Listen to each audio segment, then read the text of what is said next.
दरड कोसळल्यामुळे तब्बल 30हून अधिक तास बंद असलेला आंबोली घाट अखेर वाहतुकीस खुला झाला आहे.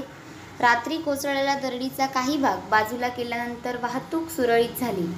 कोसळलेला भाग काढण्यात यश आले असले तरी घाटावर दरडीचे संकट कायम आहे. दरड कोसळलेली त्या ठिकाणी पाणी आणि माती कोसळत असल्यामुळे पुन्हा दरड कोसळण्याची शक्यता नाकारता येत नाही. अशी शक्यता सावंतवाडीतील युवा कार्यकर्ते अमेय प्रभू तेंडुलकर यांनी व्यक्त केली. ते आंबोलीत अडकले होते. आंबोली घाटातील दरड काल पहाटे सकाळी कोसळली होती. यात पोलिसांची गाडी सुद्धा सुदैवाने वाचली होती.